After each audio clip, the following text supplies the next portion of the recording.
Pernahkah anda terfikir apa yang akan terjadi jika wujudnya satu gelembung udara kecil bersaiz mikroskopik di dalam tangki bahan api peluru berpandu balistik? Bagi kita, gelembung udara mungkin kelihatan tidak berbahaya. Tetapi dalam dunia kejuruteraan aero angkasa dan sains roket, satu gelembung udara itu adalah resipi mutlak untuk satu malapetaka yang amat dahsyat. Bayangkan sebuah senario di mana gas beracun bocor, menghakis logam dan mengancam apa sahaja di sekelilingnya. Itulah realiti bahan api cecair.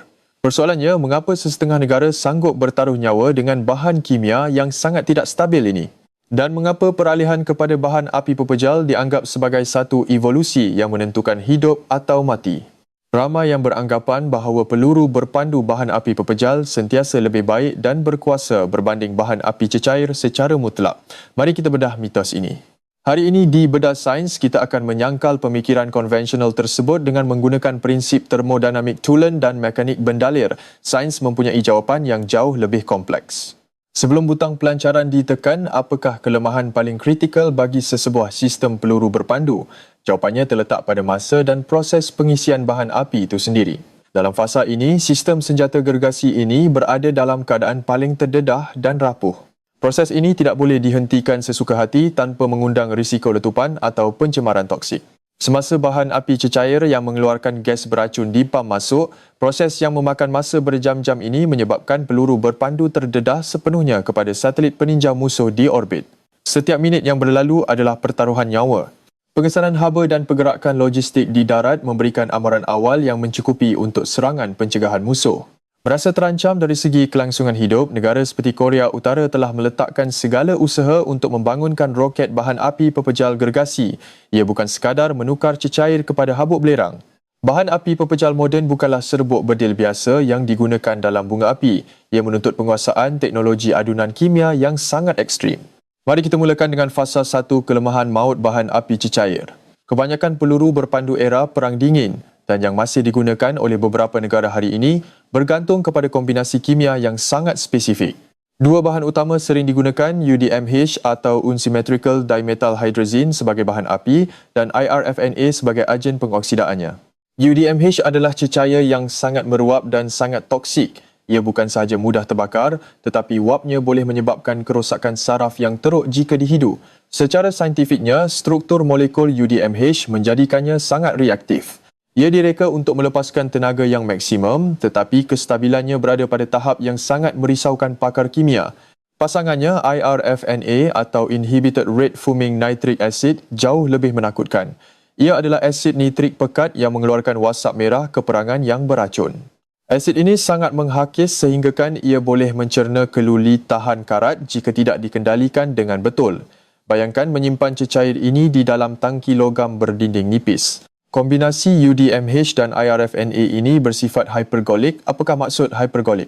Ia bermaksud kedua-dua bahan kimia ini akan meletup secara spontan sebaik sahaja ia bersentuhan antara satu sama lain tanpa memerlukan sebarang percikan api.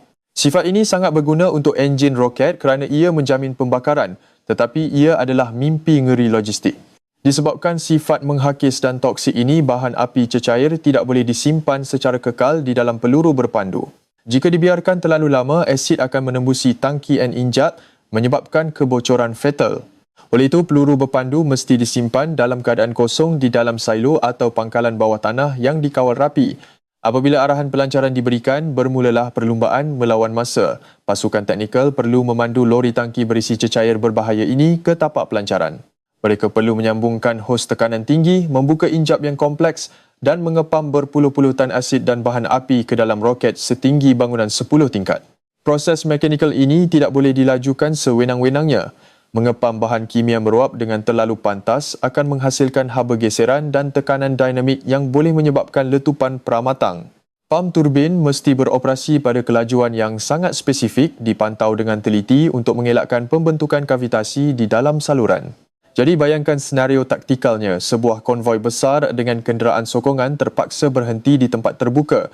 Ia memakan masa 2 hingga 3 jam hanya untuk mengisi bahan api.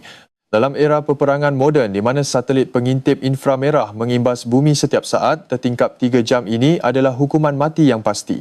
Musuh tidak perlu menembak jatuh peluru berpandu tersebut di udara. Mereka hanya perlu menyasarkan lori tangki bahan api di darat. Satu percikan kecil sudah cukup untuk mencetuskan reaksi berantai yang akan memusnahkan seluruh tapak pelancaran, menghancurkan peluru berpandu itu sebelum ia sempat meninggalkan bumi. Bukan itu sahaja, selepas diisi dengan cecair, peluru berpandu menjadi sangat rapuh. Dinamik bendalir memainkan peranan. Cecair di dalam tangki akan berkocak jika digerakkan. Fenomena sloshing ini boleh mengubah pusat graviti peluru berpandu menyebabkan ia hilang keseimbangan dan patah dua jika cuba ditegakkan dengan kasar. Inilah sebabnya mengapa peluru berpandu bahan api cecair dianggap sebagai senjata serangan pertama, bukan senjata tindak balas pantas. Anda tidak boleh melancarkannya serta-merta apabila diserang. Kelambatan ini membatalkan elemen kejutan yang merupakan faktor paling penting dalam doktrin pencegahan nuklear moden. Tetapi, jika bahan api cecair ini sangat berbahaya, rapuh dan memakan masa, mengapakah negara-negara kuasa besar pada awalnya memilih teknologi ini? Dan mengapa sesetengah peluru berpandu angkasa lepas yang membawa satelit masih menggunakan bahan api cecair sehingga ke hari ini? Adakah mereka sengaja menempah bahaya? Sains sentiasa mempunyai pertukaran atau trade-off. Tiada sistem yang sempurna. Di sebalik segala kelemahan taktikal logistiknya, bahan api cecair menyimpan satu rahsia fizik yang sangat berkuasa. Satu kelebihan mutlak yang membuatkan jurutera roket sukar untuk melepaskannya sepenuhnya. Mari kita masuk ke fasa 2, dilema impuls spesifik atau specific impulse, disingkatkan sebagai ISP. Mari kita bedah konsep ini kerana ia adalah nadi kepada sains peroketan. ISP mengukur kecekapan sesebuah enjin roket. Ia adalah ukuran berapa banyak tujahan yang dihasilkan oleh setiap unit berat bahan api yang dibakar dalam satu saat. Fikirkan ISP seperti kecekapan penggunaan petrol kereta anda atau kilometer per liter. Semakin tinggi nilai ISP, semakin efisien roket tersebut. Enjin dengan ISP yang tinggi boleh membawa muatan yang lebih berat pergi ke jarak yang jauh lebih jauh dengan menggunakan jumlah bahan api yang jauh lebih sedikit. Di sinilah bahan api cecair memenangi pertarungan secara mutlak. Reaksi kimia antara ejen pengoksidaan dan bahan api cecair menghasilkan gas egzos yang sangat ringan pada suhu dan tekanan yang sangat tinggi. Menurut hukum termodinamik, kelajuan egzos yang keluar dari muncung roket adalah penentu utama kepada nilai ISP. Bahan api cecair, terutamanya campuran hidrogen cecair dan oksigen cecair, boleh mencapai nilai ISP menghampiri 450 saat di dalam ruang vakum angkasa lepas. Walaupun menggunakan UDMH dan asid nitrik sekalipun, nilai ISP-nya tetap jauh melebihi apa-apa campuran bahan api pepejal yang wujud di muka bumi ini. Sebagai perbandingan, bahan api pepejal tercanggih pada hari ini hanya mampu mencapai nilai ISP maksimum sekitar 270 hingga 300 saat sahaja. Perbezaan ini mungkin nampak kecil di atas kertas, tetapi dalam persamaan roket Tsiolkovsky, perbezaan kecil dalam ISP memberikan kesan eksponen kepada saiz dan berat keseluruhan roket. Ini bermakna untuk membawa kepala peledak nuklear yang sama beratnya ke benua yang sama jauhnya, sebuah peluru berpandu bahan api pepejal perlu dibina jauh lebih besar, lebih gemuk dan lebih berat berbanding peluru berpandu bahan api cecair. Kecekapan bendalir mengalahkan kepadatan pepejal dalam konteks tujahan tulen. Selain daripada kelebihan isip, bahan api cecair memberikan satu lagi kuasa yang sangat didambakan oleh jurutera kawalan aktif. Enjin bahan api cecair mempunyai sistem injap dan pam. Ini membolehkan komputer penerbangan mengawal kadar aliran bahan api yang masuk ke dalam kebuk pembakaran pada bila-bila masa. Roket cecair boleh di-throttle atau dikurangkan kelajuannya. Ia juga boleh dimatikan sepenuhnya dan dihidupkan semula semasa berada di ruang angkasa.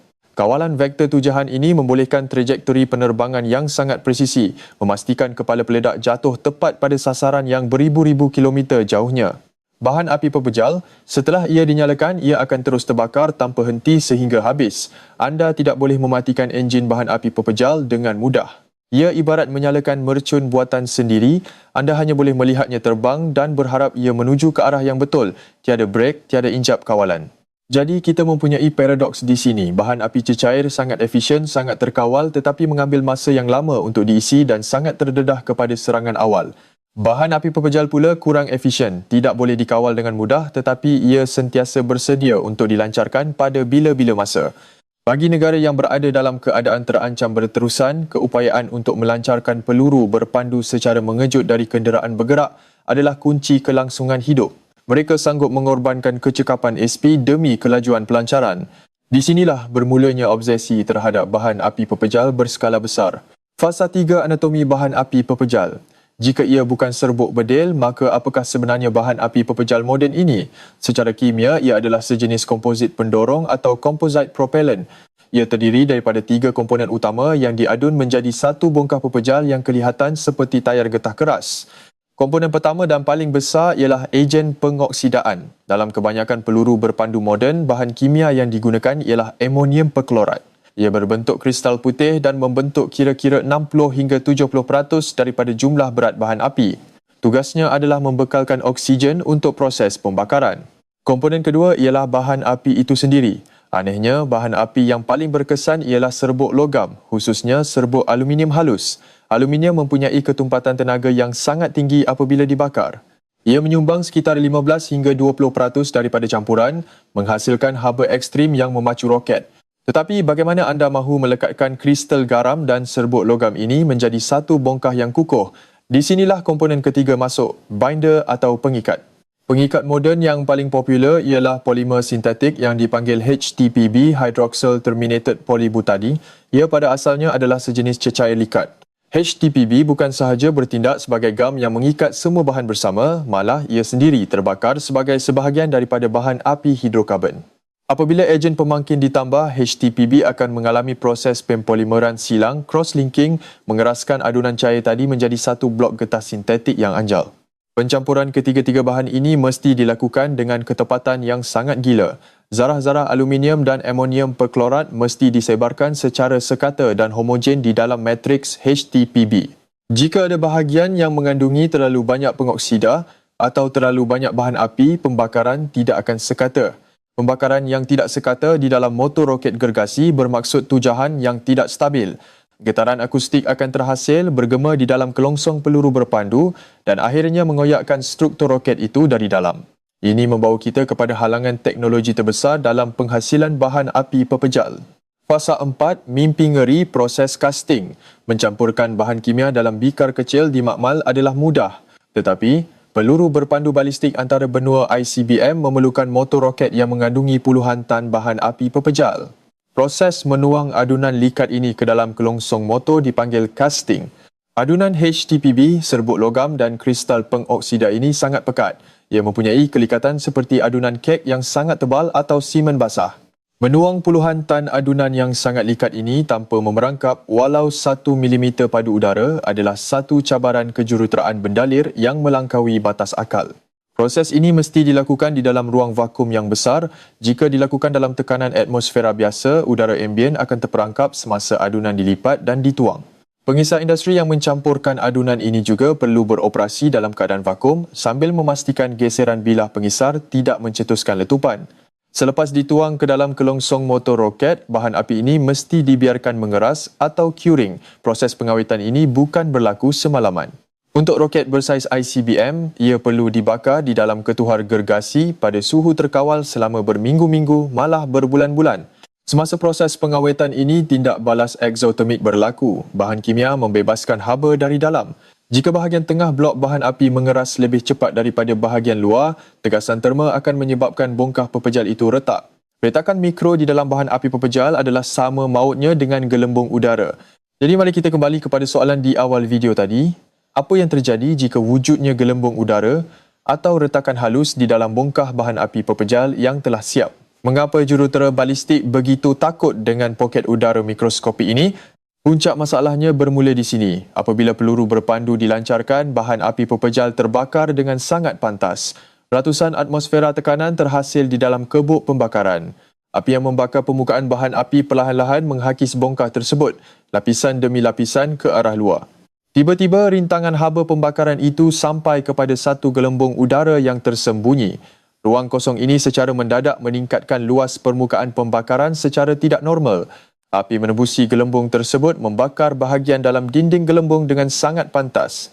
Peningkatan luas permukaan secara tiba-tiba ini menyebabkan lonjakan penghasilan gas secara eksponen.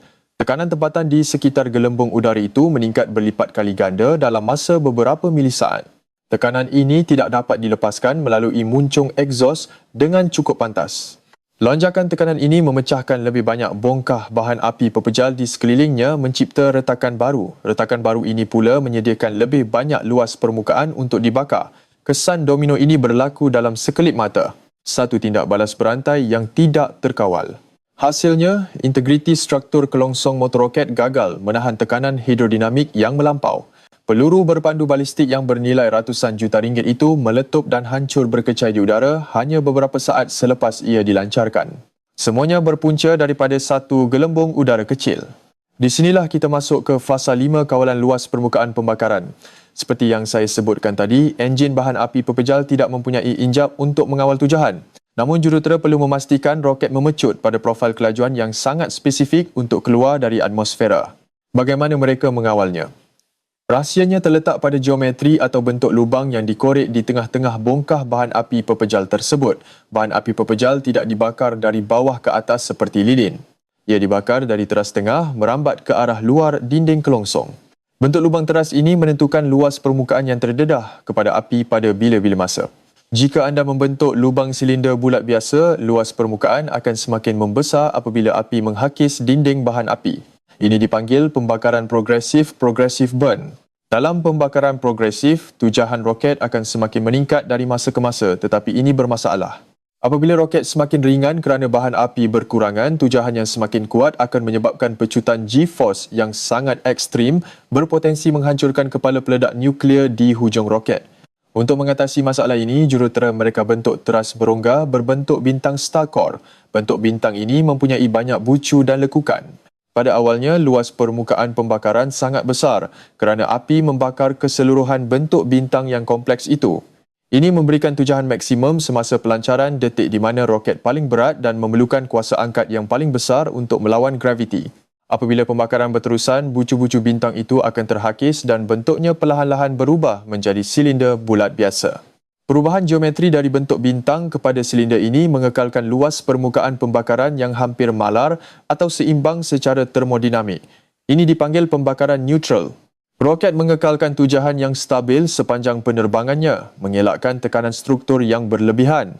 Mencipta acuan berbentuk bintang setinggi puluhan meter ini dan menariknya keluar dari dalam bahan api yang telah mengeras tanpa merosakkan permukaan bahan api adalah satu lagi cabaran kejuruteraan yang sangat rumit. Sebarang calar pada permukaan akan mengubah profil pembakaran. Sekarang mari kita analisis fasa 6 kemunculan ICBM bahan api pepejal berskala besar seperti Hwasong 18 milik Korea Utara. Selama berdekad-dekad, industri pertahanan barat percaya bahawa negara-negara yang dikenakan sekatan ketat tidak akan mampu menguasai proses casting bongkah bahan api sebesar itu.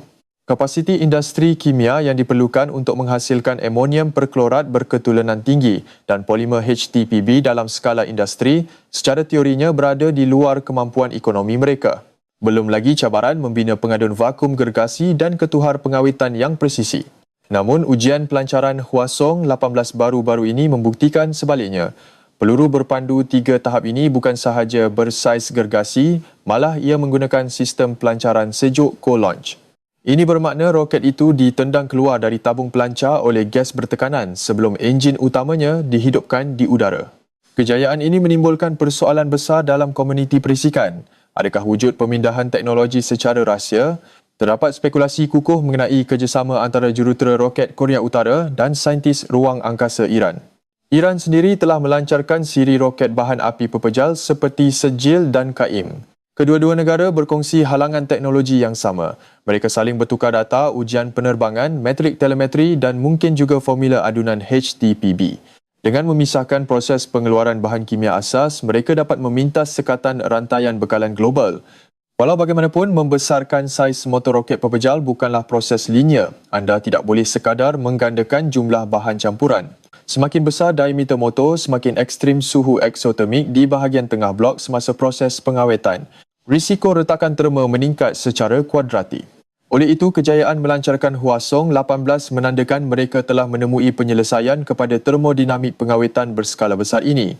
Ia mungkin melibatkan penambahan agen kimia khas yang memperlahankan proses pempolimeran, membenarkan haba meresap keluar secara sekata sebelum tegasan dalaman terbentuk. Fasa 7, kesimpulan ilmiah. Adakah bahan api pepejal akan menggantikan bahan api cecair sepenuhnya? Jawapannya adalah tidak. Dalam konteks persenjataan balistik taktikal dan keupayaan serangan mengejut, bahan api pepejal telah menang mutlak. Mobiliti dan kesediaannya adalah tiada tandingan. Anda boleh menyembunyikan peluru berpandu pepejal di dalam hutan, mengeluarkannya, menegakkannya dan melancarkannya dalam masa kurang dari 15 minit. Setingkap masa yang terlalu singkat untuk mana-mana sistem pertahanan peluru berpandu musuh mengesan dan memusnahkannya di darat. Tetapi ketidakupayaan bahan api pepejal untuk dipadamkan, dihidupkan semula dan dikawal tujahannya secara dinamik bermakna ia kurang sesuai untuk misi ruang angkasa yang kompleks atau untuk kenderaan masuk semula re-entry vehicle yang memerlukan manuver orbit yang sangat halus. Itulah sebabnya peluru berpandu balistik moden selalunya menggabungkan kedua-dua teknologi ini. Tahap pertama dan kedua yang besar menggunakan bahan api pepejal untuk keluar dari atmosfera bumi secepat mungkin. Manakala tahap ketiga iaitu Post Boost Vehicle PBV yang membawa kepala peledak menggunakan bahan api cecair. PBV menggunakan enjin cecair kecil untuk membetulkan trajektori dengan ketepatan milimeter sebelum melepaskan kepala peledak nuklear ke pelbagai sasaran yang berbeza. Gabungan kelajuan pepejal dan ketepatan cecair ini adalah kemuncak evolusi teknologi peluru berpandu maut buatan manusia. Secara ironinya, penyelesaian kepada peperangan moden tidak terletak pada letupan nuklear itu sendiri, tetapi pada disiplin kejuruteraan kimia, mekanik bendalih termaju dan pengawetan polimer getah sintetik. Teknologi yang memusnahkan bandar dibina atas asas sains makmal yang sangat halus. Mari kita selami lebih dalam tentang mengapa Korea Utara sangat taksub dengan teknologi ini. Dalam geografi semenanjung Korea, pergunungan yang berceranggah menyediakan tempat persembunyian yang ideal. Terowong bawah tanah telah digali merentasi negara tersebut untuk menyembunyikan armada peluru berpandu. Jika mereka menggunakan bahan api cecair, konvoi logistik yang panjang terpaksa keluar dari terowong ini, beratur di lembah terbuka dan memulakan proses pengisian berjam-jam. Ini adalah satu bunuh diri taktikal apabila anda berhadapan dengan kuasa udara musuh yang menguasai ruang udara sepenuhnya. Bahan api pepejal membolehkan roket ICBM disimpan di dalam tabung kanister tertutup selama bertahun-tahun tanpa penyelenggaraan yang rumit. Kanister ini bukan sahaja melindungi bahan api pepejal daripada kelembapan udara luaran yang boleh merosakkan amonium perklorat, tetapi juga mengekalkan suhu yang stabil.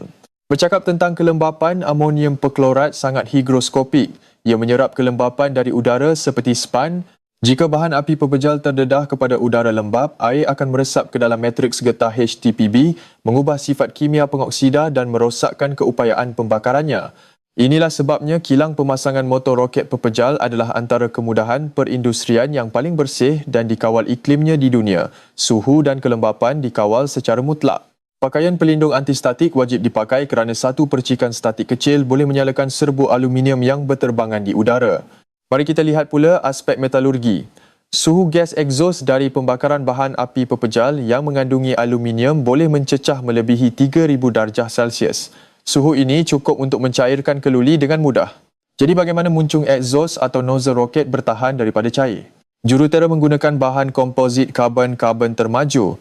Bahan ini tidak mencair, sebaliknya ia mengalami proses pemejaluapan atau sublimation bertukar terus dari pepejal ke gas yang secara aktif menyejukkan permukaan muncung semasa roket mendaki. Teknologi bahan inilah yang menjadi rahsia negara. Dalam sistem bahan api cecair, masalah penyejukan muncung ini diselesaikan dengan lebih elegan. Bahan api cecair yang sejuk akan dipam beredar mengelilingi dinding luar muncung egzos terlebih dahulu untuk menyejukkannya sebelum ia disuntik ke dalam kebuk pembakaran. Ini dipanggil regenerative cooling. Sistem penyejukan regeneratif ini mustahil dilakukan pada roket bahan api pepejal kerana tiada cecair yang mengalir. Oleh itu, roket pepejal terpaksa membawa muncung karbon yang berat dan tebal yang secara langsung mengurangkan kecekapan jisim roket tersebut. Satu lagi pengorbanan demi kesediaan melancar. Memahami kesemua lapisan kejuruteraan ini menyedarkan kita bahawa perlumbaan senjata bukanlah sekadar membina roket yang lebih besar. Ia adalah perlumbaan untuk menguasai termodinamik, sains bahan polimer termaju dan kimia kompozit pada skala industri yang paling ekstrem. Bagi Korea Utara dan Iran, setiap pelancaran yang berjaya adalah bukti bahawa mereka telah melepasi halangan sains asas ini sama ada melalui usaha penyelidikan domestik yang sangat intensif atau melalui rangkaian perisikan teknologi yang tidak diketahui oleh dunia luar. Persoalan seterusnya ialah mengenai hayat simpanan atau shelf life. Walaupun bahan api pepejal boleh disimpan lama, ia tidak kekal abadi. Matriks polimer HTPB akan merosot mengikut masa. Pengoksidaan perlahan, pendedahan kepada sinaran latar belakang dan graviti bumi perlahan-lahan merosakkan integriti bongkah bahan api. Graviti bumi secara berterusan menarik bongkah bahan api seberat berpuluh tan itu ke bawah. Fenomena ini dipanggil slumping. Jika peluru berpandu ditegakkan dalam silo untuk jangka masa yang terlalu lama, bahan api bergetah ini akan mula mengendur dan mengubah geometri pembakaran teras berongga di dalamnya. Oleh sebab itu, roket ICBM bahan api pepejal yang diletakkan pada posisi mendatar di atas kenderaan TEL perlu diputar secara berkala seperti memutar sausage di atas pemanggang untuk memastikan graviti tidak mengubah bentuk bahan api secara kekal. Penyelenggaraan senyap ini amat penting untuk kebolehpercayaan. Manakala bahan api cecair, terutamanya jenis hypergolic yang boleh disimpan seperti UDMH, tidak mengalami masalah slumping ini. Selagi asid tidak menghakis tangki, cecair tidak terjejas oleh bentuk geometri. Ini adalah salah satu sebab mengapa Rusia masih mengekalkan armada ICBM bahan api cecair gergasi seperti Sarmat. Sarmat atau dikenali sebagai Satan Duo adalah peluru berpandu bahan api cecair.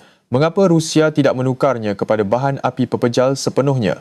Kerana mereka memerlukan nilai speed yang sangat tinggi untuk membawa muatan berbelas-belas kepala peledak nuklear hipersonik menembusi ruang udara dari kutub selatan ke kutub utara.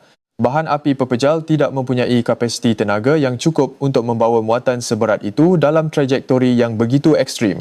Rusia mempunyai wilayah daratan yang sangat luas, jadi mereka mampu membina silo bawah tanah yang diperkukuhkan untuk melindungi peluru berpandu cecair mereka semasa proses pengisian. Berbeza dengan Korea Utara yang mempunyai wilayah yang kecil, mereka tidak mempunyai ruang yang cukup untuk menyembunyikan silo daripada pemusnahan bom penembus bumi. Satu-satunya peluang mereka untuk membalas serangan adalah dengan peluru berpandu pepejal bergerak yang boleh bersembunyi di mana-mana sahaja. Inilah intipati sebenar mengapa pilihan antara cecair dan pepejal bukanlah sekadar persoalan tentang bahan kimia mana yang lebih kuat. Ia adalah terjemahan langsung doktrin ketenteraan, kekangan geografi dan keupayaan perindustrian sesebuah negara ke dalam bentuk persamaan termodinamik. Setiap keputusan reka bentuk dari pemilihan pengikat polimer HTPB sehinggalah kepada bentuk lekukan bintang di dalam teras bahan api adalah tindak balas kepada ancaman luaran. Sains senjata tidak wujud dalam vakum, ia didorong oleh ketakutan terhadap kelangsungan hidup. Jika kita merenung kembali kelemahan maut gelembung udara mikroskopik tadi, kita menyedari betapa rapuhnya keseimbangan kuasa global.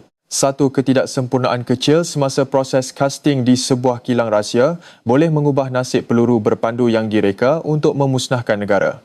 Mari kita rumuskan keseluruhan pembedahan sains kita hari ini. Bahan api cecair dengan campuran hipergolic toksiknya menawarkan kecekapan bahan api atau ISP yang sangat tinggi, keupayaan kawalan tujahan yang presisi dan muatan yang lebih berat. Tetapi ia dibelenggu oleh proses logistik yang membunuh. Bahan api pepejal pula mengorbankan kecekapan termodinamik tulen demi mencapai kesediaan taktikal segera.